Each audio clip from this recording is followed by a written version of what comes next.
Hi friends, welcome to I Choose Kitchen. Hello അസ്സലാമലൈക്കും നമസ്കാരം. അപ്പോൾ ഇന്ന് ഞാനൊരു അടിപൊളി പാലപ്പത്തിൻ്റെ റെസിപ്പി ആയിട്ടാണ് വന്നിട്ടുള്ളത്. അപ്പമെന്നും പാലപ്പമെന്നും വെള്ളപ്പമെന്നും ഒക്കെ നമ്മൾ ഇതിന് പറയും. അപ്പോൾ നമ്മളിതിൽ കപ്പി കാച്ചിയിട്ടില്ല, അതുപോലെ തന്നെ baking powder, baking soda, east അതൊന്നും ചേർക്കാതെയാണ് നല്ല പെർഫെക്റ്റ് ആയിട്ടുള്ള നല്ല സോഫ്റ്റ് പാലപ്പം ഉണ്ടാക്കിയെടുത്തിട്ടുള്ളത്. അപ്പോൾ നമുക്കത് എങ്ങനെയാണ് ഉണ്ടാക്കുന്നത് നോക്കിയാലോ. അതിനു മുന്നേ എൻ്റെ ചാനൽ ആദ്യമായിട്ട് കാണുന്നവരാണെങ്കിൽ അല്ലെങ്കിൽ ഇതുവരെ സബ്സ്ക്രൈബ് ചെയ്യാത്തവരാണെങ്കിൽ ഒന്ന് സബ്സ്ക്രൈബ് ചെയ്തേക്കണേ. സബ്സ്ക്രൈബ് ചെയ്യുമ്പോൾ തൊട്ടടുത്തൊരു കുഞ്ഞു ബെല്ലൈക്കൻ കാണാം. അത് ക്ലിക്ക് ചെയ്യുമ്പോൾ 3 ഓപ്ഷൻസ് വരും. അതിൽ ഓൾ ക്ലിക്ക് ചെയ്യണം, എങ്കിലേ ഞാൻ വീഡിയോസ് അപ്ലോഡ് ചെയ്യുമ്പോൾ നിങ്ങൾക്ക് നോട്ടിഫിക്കേഷൻ കിട്ടുള്ളൂ. അപ്പോൾ നമുക്ക് ഒട്ടും തന്നെ സമയം കളയാതെ വീഡിയോയിലേക്ക് കിടക്കാം. അപ്പോൾ പാലപ്പം ഉണ്ടാക്കാൻ വേണ്ടിയിട്ട് ആദ്യം നമുക്ക് പച്ചരി ഒന്ന് കുതിർത്തെടുക്കണം. അപ്പോൾ അതിന് വേണ്ടിയിട്ട് ഞാനൊരു ബൗളിലേക്ക് 2 കപ്പ് പച്ചരി ഇട്ട് കൊടുക്കുന്നുണ്ട്.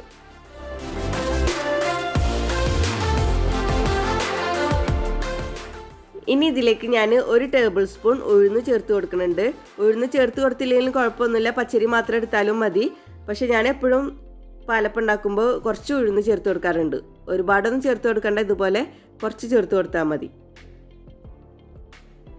ഇനി ഇത് നന്നായി കഴുകിയിട്ട് നമുക്ക് വെള്ളത്തിൽ കുതിരാനായിട്ട് വെക്കണം. ഒരു 3-4 പ്രാവശ്യമെങ്കിലും നന്നായിട്ടൊന്ന് കഴുകിയിട്ട് ആ വെള്ളമൊക്കെ കളഞ്ഞിട്ട് പിന്നെ നല്ല വെള്ളം ഒഴിച്ചിട്ട് നമുക്ക് ഒരു 6 മണിക്കൂറോളം ഈ അരി കുതിരാനായിട്ട് മാറ്റി വെക്കാം.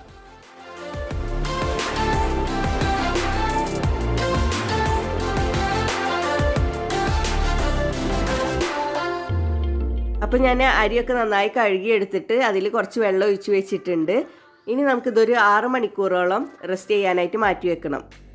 അപ്പോഴേക്കും അരിയൊക്കെ കുതിർന്ന് വരും. അതിനുശേഷം നമുക്ക് എടുത്തിട്ട് നന്നായിട്ട് അരച്ചെടുക്കാം. അപ്പോൾ നമുക്കിതൊരു 6 മണിക്കൂർ റെസ്റ്റ് ചെയ്യാനായിട്ട് മാറ്റി വെക്കാം.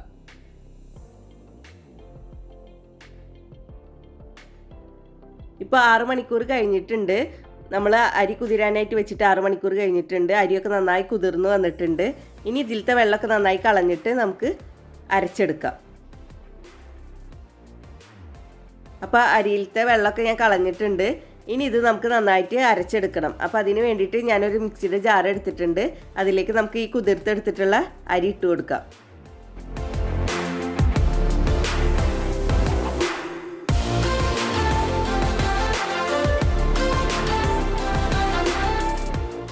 ഇനി ഇത് നമുക്ക് കുറച്ച് വെള്ളം ഒഴിച്ചിട്ട് നന്നായിട്ട് അടിച്ചെടുക്കണം. ഈ അരി അരഞ്ഞ് കിട്ടാൻ പാകത്തിനുള്ള വെള്ളം മാത്രം ചേർത്ത് കൊടുത്താൽ മതി, ഒരുപാട് വെള്ളം ഒഴിച്ച് കൊടുക്കരുത്. അപ്പോൾ ഞാനിപ്പോൾ 2 കപ്പ് അരിക്ക് 1/2 കപ്പ് വെള്ളം മാത്രമാണ് ചേർത്ത് കൊടുത്തിട്ടുള്ളത്. എന്നിട്ട് നമുക്കിത് നന്നായിട്ടൊന്ന് അടിച്ചെടുക്കാം. അപ്പോൾ ഞാൻ നിങ്ങൾക്ക് ഒരു ടിപ്പ് പറഞ്ഞു തരാം. അപ്പോൾ നമ്മുടെ ആദ്യത്തെ ടിപ്പ് എന്ന് പറയുന്നത്, നമ്മൾ അരി അരച്ചെടുക്കുന്ന സമയത്ത് ഒഴിച്ചു കൊടുക്കുന്ന വെള്ളം ഉണ്ടല്ലോ, അത് നല്ല തണുത്ത വെള്ളം ഒഴിച്ചു കൊടുക്കുക. കാരണം നമ്മൾ കുറച്ച് അരച്ചെടുക്കുമ്പോഴേക്കും ഈ മിക്സിയുടെ ജാറ് നന്നായി ചൂടായിട്ട് വരും. അതില്ലാതിരിക്കാൻ വേണ്ടിയിട്ടാണ് നമ്മൾ നല്ല തണുത്ത വെള്ളത്തിൽ ഇത് അരച്ചെടുക്കുന്നത്. അപ്പോൾ നമുക്കിത് അടിച്ചെടുത്തിട്ട് വരാം. അപ്പോൾ ഞാൻ അടിച്ചെടുത്തിട്ടുണ്ട്, നന്നായി അരഞ്ഞ് കിട്ടിയിട്ടുണ്ട്. ഇതുപോലെ നന്നായിട്ട് അരച്ചെടുക്കണം, തരികളൊന്നും ഇല്ലാതെ തന്നെ നന്നായിട്ട് അരച്ചെടുക്കണം. ഇനി നമുക്കിതൊരു ബൗളിലേക്ക് മാറ്റാം.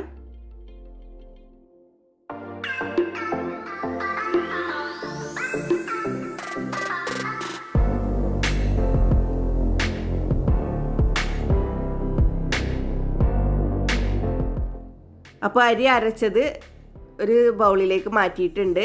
ഇനി നമ്മൾ അരി അരച്ചെടുത്തിട്ടുള്ള ആ ജാറിൽ തന്നെ 1 കപ്പ് തേങ്ങ ചിരകിയത് ഇട്ട് കൊടുക്കാം. ഇതിലേക്ക് നമുക്ക് 1/2 കപ്പ് വേവിച്ചെടുത്തിട്ടുള്ള ചോറും ഇട്ട് കൊടുക്കാം. ഇനി ഇതിലേക്ക് നമുക്ക് കുറച്ച് വെള്ളം ഒഴിച്ചിട്ട് നന്നായിട്ട് അടിച്ചെടുക്കണം. അപ്പോൾ ഞാനിതിലേക്ക് 1/4 കപ്പ് വെള്ളം മാത്രമാണ് ചേർത്ത് കൊടുത്തിട്ടുള്ളത്. എന്നിട്ട് നമുക്കിത് നന്നായിട്ടൊന്ന് അടിച്ചെടുക്കാം. അപ്പോൾ ഞാൻ നന്നായി അടിച്ചെടുത്തിട്ടുണ്ട്. എന്നിട്ട് ഞാൻ ഇതിലേക്ക് ഒഴിച്ചു കൊടുത്തിട്ടുണ്ട്. ഞാൻ സത്യം പറഞ്ഞാൽ ക്യാമറ ഓൺ ചെയ്യാൻ മറന്നതാണ്. ഇതുപോലെ നന്നായിട്ട് അടിച്ചെടുക്കണം. അപ്പോൾ നമ്മുടെ തേങ്ങ ചിരകിയതും ചോറും അടിച്ചെടുത്തത് ഒഴിച്ചു കൊടുക്കുന്ന സമയത്ത് ഞാൻ ക്യാമറ ഓൺ ചെയ്യാൻ മറന്നുപോയി, സോറി. അപ്പോൾ നിങ്ങളെ കാണിക്കാനായിട്ട് ഭാഗ്യത്തിന് കുറച്ച് ഇതിൽ മിക്സിയുടെ ജാറിൽ ബാക്കിയുണ്ടായിരുന്നു. അപ്പോൾ ഇതുപോലെ നന്നായിട്ട് അരച്ചെടുക്കണം കേട്ടോ. അപ്പോൾ നമ്മൾ അരി അരച്ചെടുത്തതിലേക്ക് തേങ്ങ ചിരകിയതും ചോറും കൂടി അടിച്ചെടുത്തത് ഒഴിച്ചു കൊടുത്തിട്ടുണ്ട്. ഇനി ഞാൻ രണ്ടാമത്തെ ടിപ്പ് പറഞ്ഞു തരാം. നമ്മൾ പരമാവധി കൈകൊണ്ട് തന്നെ നന്നായിട്ട് മിക്സ് ചെയ്ത് കൊടുക്കണം. നല്ല പെർഫെക്റ്റ് ആയിട്ടുള്ള അപ്പം ഉണ്ടാക്കിയെടുക്കാനുള്ള ടിപ്സാണ് ഞാനിപ്പോൾ പറഞ്ഞു തരുന്നത്. ഇനി കൈകൊണ്ട് മിക്സ് ചെയ്ത് കൊടുക്കാൻ ബുദ്ധിമുട്ടുള്ളവർക്ക് തവി കൊണ്ട് മിക്സ് ചെയ്ത് കൊടുക്കാം. പക്ഷെ പരമാവധി കൈകൊണ്ട് തന്നെ മിക്സ് ചെയ്ത് കൊടുക്കുന്നതായിരിക്കും നല്ലത്. അപ്പോൾ ഞാൻ നന്നായി മിക്സ് ചെയ്ത് കൊടുത്തിട്ടുണ്ട്. ഇനി ഞാൻ പറയാൻ പോകുന്നത് നമ്മുടെ മൂന്നാമത്തെ ടിപ്പായിട്ടുള്ള മെയിൻ ടിപ്പാണ്. അതായത് നമ്മളിതിലേക്ക് കപ്പി കാച്ചണില്ല, yeast, baking powder, baking soda അതൊന്നും ചേർത്ത് കൊടുക്കാതെയല്ലേ നമ്മളിപ്പോൾ പാലപ്പം ഉണ്ടാക്കിയെടുക്കുന്നത്. അപ്പോൾ അതിനൊക്കെ പകരമായിട്ട് നമ്മൾ എടുക്കുന്നത് ഇവിടെ തേങ്ങവെള്ളമാണ്. ഈ തേങ്ങവെള്ളം നമുക്ക് പുളിപ്പിച്ചെടുക്കണം. അപ്പോൾ നമ്മൾ അരിയൊക്കെ കുതിർക്കാൻ വെക്കുന്നതിൻ്റെ മുന്നേ ആദ്യം ചെയ്യേണ്ടത് നമുക്ക് ഈ തേങ്ങവെള്ളം പുളിപ്പിച്ചെടുക്കലാണ്. അപ്പോൾ ഞാനിവിടെ 3/4 കപ്പോളം തേങ്ങവെള്ളം എടുത്തിട്ടുണ്ട്. എന്നിട്ട് അതിലേക്ക് 1 ടേബിൾ സ്പൂൺ പഞ്ചസാര ചേർത്ത് കൊടുത്തിട്ട് നന്നായി മിക്സ് ചെയ്ത് കൊടുക്കുന്നുണ്ട്. ഇത് നന്നായി മിക്സ് ചെയ്ത് കൊടുത്തതിന് ശേഷം ഇത് പുളിക്കാനായിട്ട് നമ്മൾ ഇതൊരു 12 മണിക്കൂറോളം റെസ്റ്റ് ചെയ്യാനായിട്ട് മാറ്റി വെക്കണം. അപ്പോൾ 12 മണിക്കൂറിൽ കൂടുതലാവുകയാണെങ്കിൽ നിങ്ങൾ ഫ്രിഡ്ജിലേക്ക് വെക്കണം, ഇല്ലെങ്കിൽ പുളി കൂടും. അപ്പോൾ നമുക്കിത് വേണമെങ്കിൽ നേരത്തെ തന്നെ ഉണ്ടാക്കിയിട്ട് ഫ്രിഡ്ജിൽ സൂക്ഷിച്ച് വെക്കാം കേട്ടോ. നമ്മൾ ഒരു 12 മണിക്കൂർ പുറത്ത് വെച്ചിട്ട് അതിന് ശേഷം നമുക്ക് ഫ്രിഡ്ജിൽ സൂക്ഷിക്കാം. ഫ്രിഡ്ജിൽ നമുക്ക് ഒരാഴ്ചയോളം കേടാവാതെ സൂക്ഷിക്കാം. അപ്പോൾ നമുക്ക് ആവശ്യത്തിന് എടുത്തിട്ട് യൂസ് ചെയ്താൽ മതി. അപ്പോൾ ഞാനിവിടെ തേങ്ങവെള്ളം പുളിപ്പിച്ചെടുത്തിട്ടുണ്ട്. 3/4 കപ്പോളം തേങ്ങവെള്ളമാണ് ഞാനിപ്പോൾ പുളിപ്പിച്ചെടുത്തിട്ടുള്ളത്. നമ്മൾ ഈസ്റ്റിന് പകരമായിട്ടാണ് ഇപ്പോൾ തേങ്ങവെള്ളം ചേർത്ത് കൊടുക്കുന്നത്. അപ്പോൾ അത് നമുക്ക് കുറേശ്ശെ നമ്മുടെ മാവിലേക്ക് ചേർത്ത് കൊടുത്തിട്ട് നന്നായിട്ടൊന്ന് മിക്സ് ചെയ്ത് കൊടുക്കാം.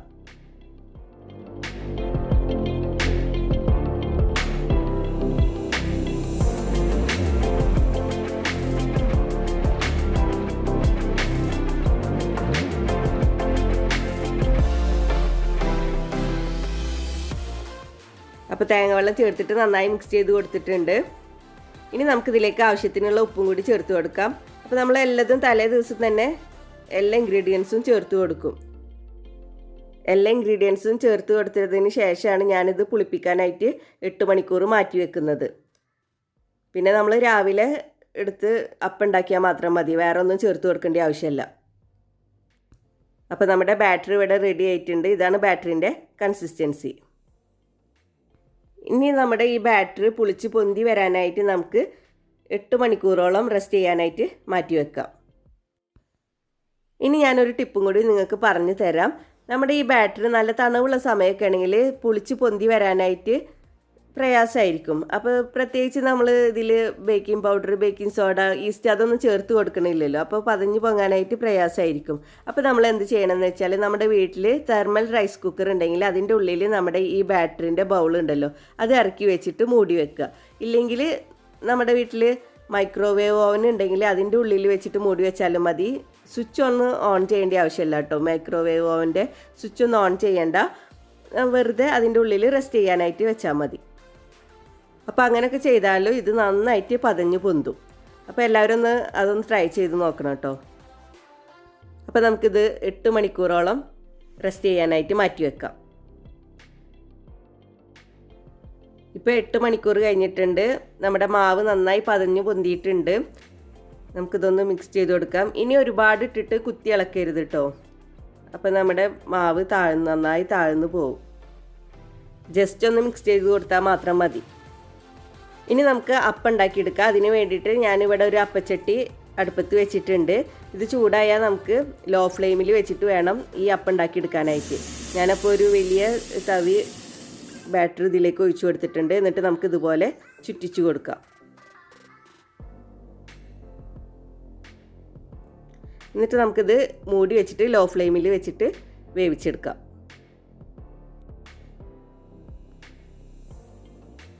അപ്പോൾ നമ്മുടെ അപ്പം ഇവിടെ റെഡി ആയിട്ടുണ്ട്. നമുക്കിതിൽ നിന്ന് എടുത്തു മാറ്റാം.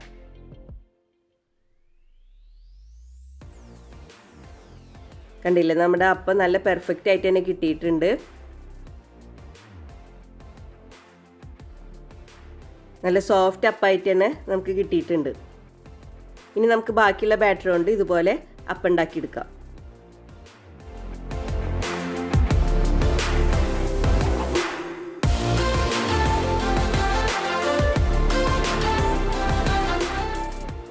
അപ്പോൾ നമ്മുടെ പാലപ്പം ഇവിടെ റെഡി ആയിട്ടുണ്ട്. നല്ല പെർഫെക്റ്റ് ആയിട്ട് തന്നെ കിട്ടിയിട്ടുണ്ട്. നല്ല പൂ പോലെ സോഫ്റ്റ് ആയിട്ടുള്ള പാലപ്പാണിത്. അപ്പോൾ എല്ലാവർക്കും ഇഷ്ടപ്പെട്ട് കാണുമെന്ന് വിചാരിക്കുന്നു. എല്ലാവരും ട്രൈ ചെയ്ത് നോക്കണം. ട്രൈ ചെയ്തിട്ട് ഫീഡ്ബാക്കൊക്കെ അറിയിക്കാൻ മറക്കരുത്. പിന്നെ നിങ്ങൾക്ക് എൻ്റെ വീഡിയോസ് എല്ലാം ഇഷ്ടപ്പെടുന്നുണ്ടെങ്കിൽ മറക്കാതെ ലൈക്ക് ചെയ്യണം കേട്ടോ. അതുപോലെ തന്നെ പറ്റുമെങ്കിൽ നിങ്ങളുടെ ഫ്രണ്ട്സിനും റിലേറ്റീവ്സിനൊക്കെ ഒന്ന് ഷെയർ ചെയ്ത് കൊടുക്കണം. അപ്പോൾ ഇനിയും ഇതുപോലുള്ള വീഡിയോസുമായി വരാൻ നിങ്ങൾ എൻ്റെ ചാനൽ സബ്സ്ക്രൈബ് ചെയ്യണം. സബ്സ്ക്രൈബ് ചെയ്താൽ ബെല്ലൈക്കൻ ക്ലിക്ക് ചെയ്യാൻ മറക്കരുത്. എങ്കിലേ ഞാൻ വീഡിയോസ് അപ്ലോഡ് ചെയ്യുമ്പോൾ നിങ്ങൾക്ക് നോട്ടിഫിക്കേഷൻ കിട്ടുള്ളൂ. വീഡിയോ ഇഷ്ടപ്പെട്ടാൽ ലൈക്ക് ചെയ്യുക, ഷെയർ ചെയ്യുക.